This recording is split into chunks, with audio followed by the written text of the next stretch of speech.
the dice stay hot. Let me shoot a seven with every shot. Viva Las Vegas! Viva Las Vegas! Viva Las Vegas! I'm gonna give it everything I've got.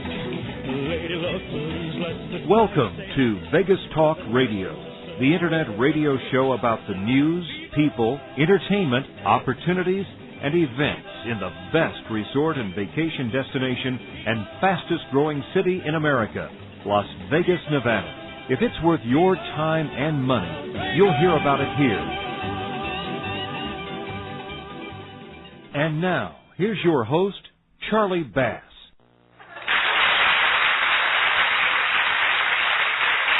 Well, on today's show, we have a very special guest. We have a gentleman who came to America a number of years ago and has really taken the country by storm. He's been on television. He's been in the movies. He's a comedian. He's done it all, and now he's coming to Vegas to entertain everybody coming here. And his name is Craig Ferguson. Craig, how are you doing today? You know, I'm okay, Charlie. How are you doing today? I'm doing great. Listen, I really appreciate you calling in. Let me ask you a question. Let's go way back to the very beginning. You were a stand-up comedian in Europe and traveled all around there. How did you decide to come to the U.S.? Well, I started coming to America when I was a kid. I had family who lived in Long Island. My father's brother lived in Smithtown in Long Island. So I started coming here when I was about 13 years old. And really that was it. I came every year, every other year, came over, and eventually, I wanted to live here pretty much because of the teeth. The teeth were so different here than they were back in the old country. There was lots of big, bright, shiny teeth, and it just made me feel happy inside. That's a great line. So you were a comedian over there, and you had traveled around doing stuff, but how did you make, I guess, the move into television and movies and then now stand-up routines where you're actually going around the country and talking in front of live audiences again?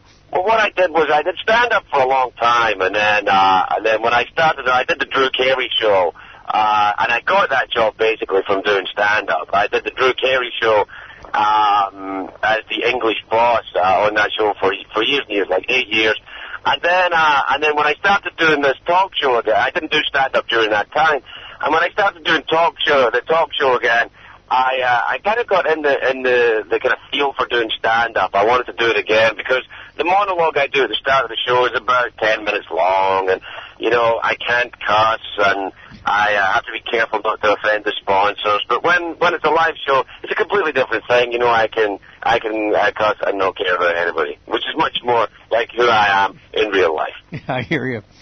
So when you did Drew Carey, and I think that's really where you made your break as far as America's concerned, is sure. You were on that show for, what, 7 years?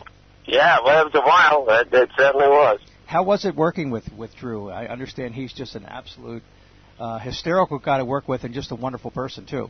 Well, I'd like to tell you that was true, but unfortunately that's just his massive publicity machine. We're still very good friends.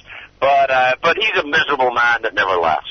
That's actually not true. He's a great guy. He's who you think he is. You think you know Drew. You think you know him from just seeing him on TV. That's who he is. That's who that guy is. He's a lot of fun. And now you're doing the late. I don't know how many lates there are in there, but the late night show. And too many lates. Yeah, it's basically the early show. If you can stay up long enough. In Vegas, that's not a problem because people here stay up all night long. So I'm sure you're. Well, that's true. Yeah, in Vegas, it's kind of like the middle of the afternoon show, but it's kind of it would get in the way of the gaming. Well, nothing gets in the way of gaming in Las Vegas, I'm sure.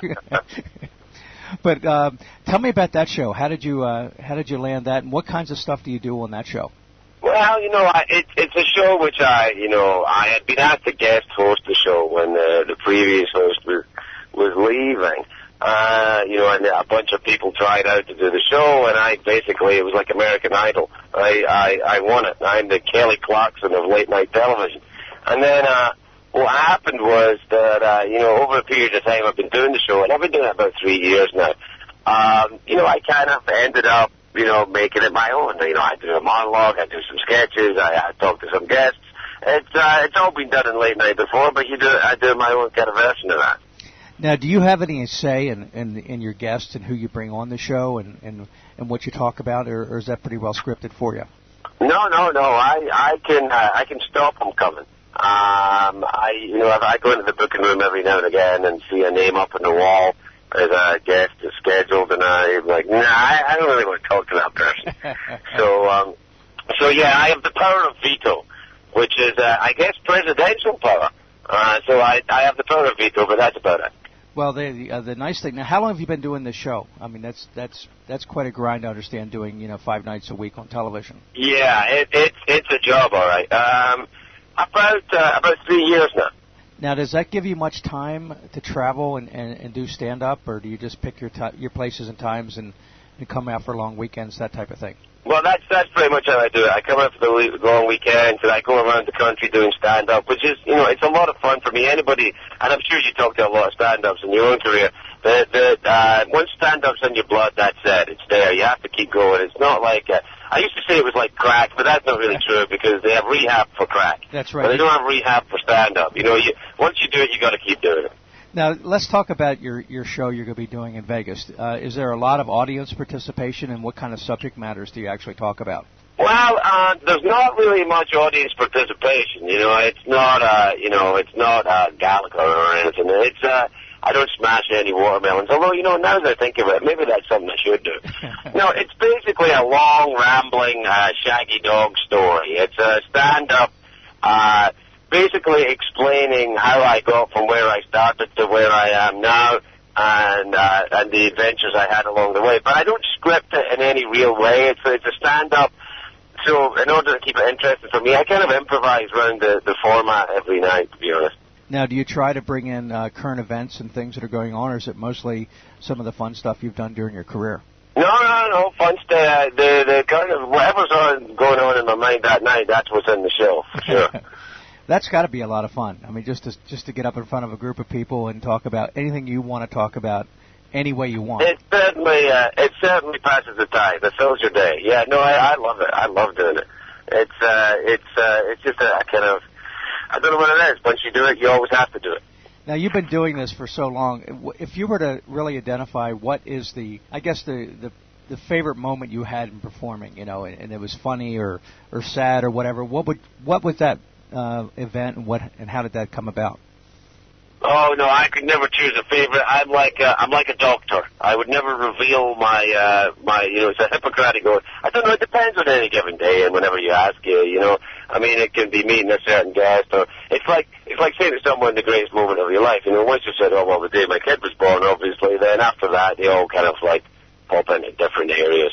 I love doing. I guess the first time I did Vegas was kind of fun because just because of the whole thrill of seeing your name up in a marquee in Las Vegas. That is something.